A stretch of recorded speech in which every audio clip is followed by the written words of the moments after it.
Hello and welcome to Mad About Sports.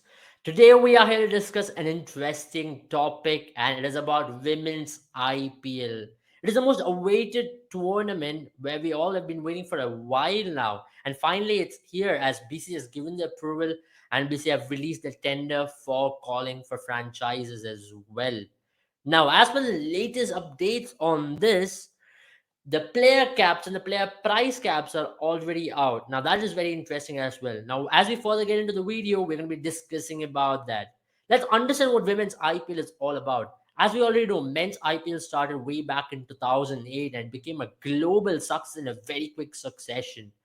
After that, it was all about other leagues as well. You saw Big Bash League coming up. You saw the Pakistan Super League coming up. Now, for the latest, you also have a South Africa T20 and also IL T20 to that list as well.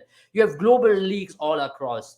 And that's where Australia also integrated women's cricket into it. As you already saw, Women's Big Bash League. As it was introduced, it was a very similar system like the Big Bash League in itself, where you had women's matches played earlier during the same course of the season, during the men's season as well, where you saw players from across the world, even Indian players like the likes of Jemima Rodriguez, Smriti Mandana, Harmanpreet Kaur, Shafali Verma, all have featured in Women's Big Bash League. And it's been a resounding success in their years. And after that, you also saw the 100 in England introduce a women's version of it, which was celebrated all across and it earned a lot of popularity as well. You saw great turn-ups. In India, you already had Women's T20 Challenge, which used to happen during the course of the IPL for a window of 7 days. You saw players from all across the world come into India and participate in it. But what is it that the Women's IPL is going to do? Let's understand more about it. As of now, BCCI have decided to go in with a 5-team tournament, which means you'll have 5 teams in the opening season of the Women's IPL, and possibly it could be IPL franchises who will be owning that. As per ESPN Cricket Info, there are chances that likes of Royal Challengers Bangalore, Chennai Super Kings, Kolkata Knight Riders, who are interested in forming teams. You already know with these IPL franchises, they're looking to expand globally. Now, these IPL franchises have team in multiple leagues, likes of South Africa T20, likes of the Caribbean Premier League, or even the Emirates T20. Similarly, now even women, they would want to also expand into different genders as well. So the IPL teams are interested to go into a very similar format like what you see in the 100, where you have men's team and also women's team for the same franchise, which in itself is a great initiative. The fan bases becomes very closely knitted, which also means the marketing for every team becomes even easier. And there's also the sense of loyalty which you get from the fans when you have a franchise which is associated with the men's team also owning the women's team. Because when you have a different franchise coming from a different state, that loyalty, that the factor to fall in love with the same franchise takes a long bit of time.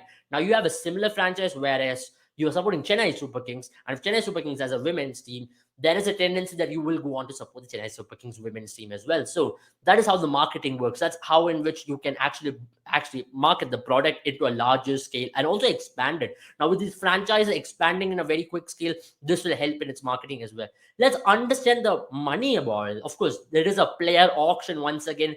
BC have also confirmed that the auction will take place during February, which means you'll have to understand how it works. Auction will work similarly like men's auction, where you'll have base prices. Let's understand how base prices work in women's IPL.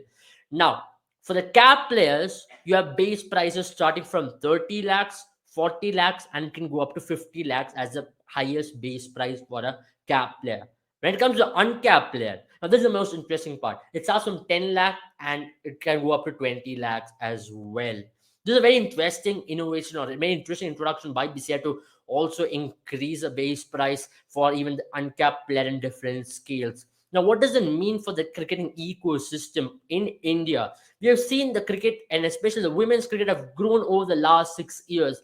Now, women's team have been extremely consistent, playing in World Cup final, T20 World Cup final, the women's ODI World Cup final, and not just that, they've also gone on to play the final of the Commonwealth Games.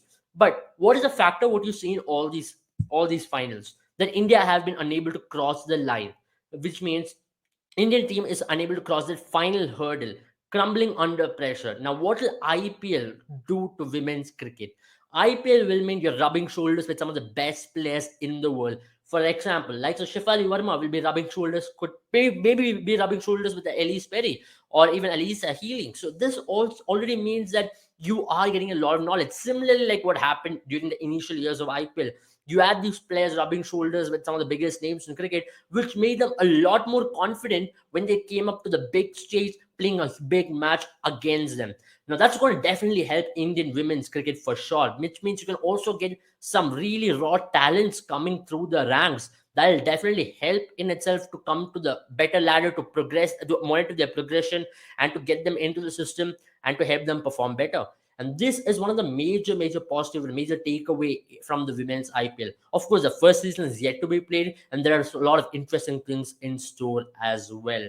For more news and for more interesting updates, follow Mad About Sports as we keep coming with a lot of information regarding women's IPL and all the updates. And also, if you are interested in cricket analytics, do check out our workshop. And if you're also interested in signing up for a fantasy expert workshop, do check it out. The link is in the bio. You can be a pro fantasy player because fantasy cricket is something you can play for, play and test your skills. And we are also collaborated with Ballebazi for the same. Have a good time, all of you, and take care and have a good, safe time, all of you.